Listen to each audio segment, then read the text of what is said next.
un pont révolutionnaire à 4 milliards de dollars, enfin prêt à sortir de terre et qui reliera physiquement l'Afrique à l'Asie en traversant la mer Rouge. Oui, vous avez bien entendu, l'Afrique est littéralement en train de construire un pont vers l'Asie. Et vous pouvez être certain que cette nouvelle a provoqué un véritable séisme dans le monde occidental. Aux États-Unis, même Donald Trump, pourtant habitué aux projets d'infrastructures les plus spectaculaires, serait, dit-on, resté bouche bée devant l'audace et l'ampleur de cette initiative afro-asiatique. Et on peut le comprendre, car pendant des décennies, l'Afrique a été présentée comme un continent qui reçoit, jamais comme un continent qui construit. Mais aujourd'hui, elle construit. Et pas n'importe quoi. Elle érige un pont entre deux continents, et ce n'est pas avec l'Occident qu'elle le fait, mais avec l'Asie. Une claque symbolique. Alors, comment en est-on arrivé là? Revenons un instant en arrière. Le Moses Bridge, baptisé en référence au récit biblique de la traversée de la mer Rouge, incarne une collaboration monumentale entre l'Égypte et l'Arabie Saoudite. Initialement annoncé en 2016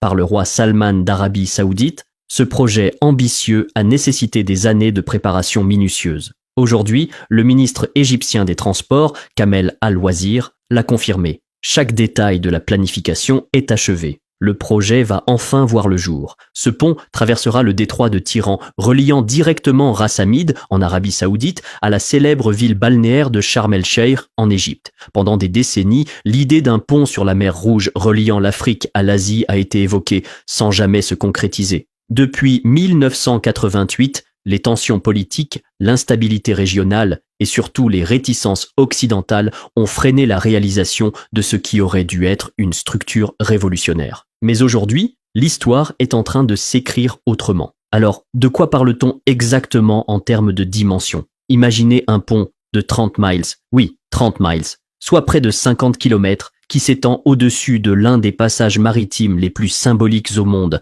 à la fois sur le plan géopolitique et religieux. C'est plus long que le tunnel sous la Manche et 50 fois la longueur du Golden Gate Bridge. Pour vous donner une idée plus concrète, c'est à peu près la distance entre l'aéroport JFK de New York et le centre de Manhattan, aller-retour, mais sur un pont. C'est cette longueur que l'Afrique et l'Asie osent désormais franchir, non seulement physiquement, mais aussi symboliquement. Et ce n'est pas une traversée en eau calme. On parle ici de construire un pont au-dessus de profondeur atteignant près d'1 kilomètre. Laissez ça vous pénétrer un instant. Ce projet ne repose pas seulement sur du béton et de l'acier. Il repose sur de l'ambition, du courage et une fierté continentale affirmée. Parlons à présent d'argent. Le pont coûtera la somme colossale de 4 milliards de dollars, entièrement financé par l'Arabie Saoudite. Aucun prêt du Fonds monétaire international, aucune aide conditionnée de la Banque mondiale, zéro ingérence occidentale. Juste deux nations décidées à bâtir quelque chose ensemble selon leurs propres règles.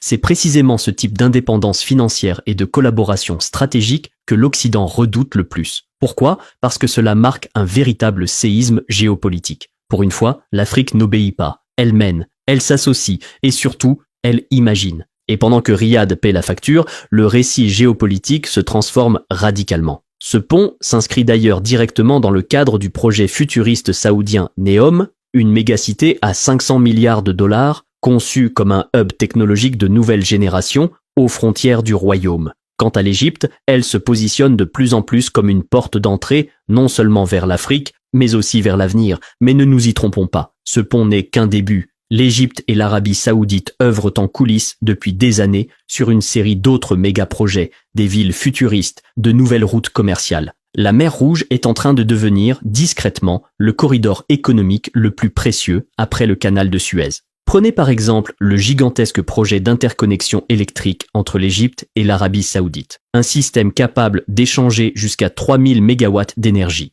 Ensemble, les deux pays dessinent un plan directeur pour la domination économique et stratégique régionale. Mais ce n'est pas tout. Ils unissent également leurs forces autour du tourisme sur la mer Rouge, de hubs logistiques, de zones économiques spéciales. Objectif, dynamiser les échanges, créer des emplois et redéfinir la connectivité entre l'Afrique et l'Asie. Cette coopération de plus en plus profonde entre le Caire et Riyad annonce un bouleversement majeur dans l'équilibre des puissances mondiales. Et l'Occident observe, inquiet, car les bénéfices d'un tel projet sont immenses, à commencer par le commerce. Aujourd'hui, le transport maritime entre l'Égypte et l'Arabie Saoudite repose sur une flotte de 13 navires, cargos et passagers, géré par l'Arab Bridge Maritime Company. Mais tout cela s'apprête à devenir obsolète. Avec le Moses Bridge, les marchandises circuleront plus vite, à moindre coût et avec une fiabilité renforcée pour les exportateurs africains souhaitant accéder au marché asiatique. C'est une véritable révolution.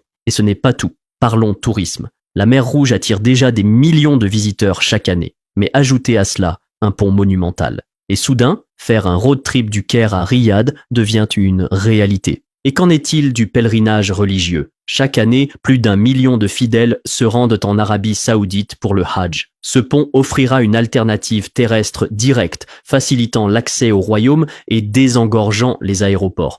Pour de nombreux musulmans africains, ce n'est pas juste une commodité, c'est une véritable avancée, une forme d'autonomisation. Et puis, il y a l'emploi. Ce projet devrait générer des milliers de postes, des deux côtés de la mer Rouge. Ingénieurs, ouvriers du bâtiment, fournisseurs, personnel touristique, coordinateurs logistiques. Les opportunités sont immenses. Ce n'est pas de la charité, c'est du développement auto-initié. Pendant trop longtemps, les économies africaines ont été enfermées dans des récits de dépendance à l'aide. Mais ce pont envoie un message clair. Nous pouvons construire, nous pouvons diriger. Et nous pouvons nous connecter au reste du monde selon nos propres conditions. Et pourtant, malgré tous ces aspects positifs, ne vous attendez pas à ce que l'Occident nous applaudisse. Loin de là. Chaque nouvelle preuve du réveil africain semble déclencher une nouvelle vague d'anxiété dans les capitales occidentales. Mais pourquoi ? Serait-ce parce que de telles collaborations mettent à nu un mythe tenace, celui selon lequel l'Afrique ne pourrait pas diriger, que sans supervision coloniale, tout s'effondrerait ? Ou peut-être parce que des projets comme le Moses Bridge montrent ce que l'Afrique peut accomplir, lorsqu'elle tourne le dos à l'ouest pour regarder vers l'est.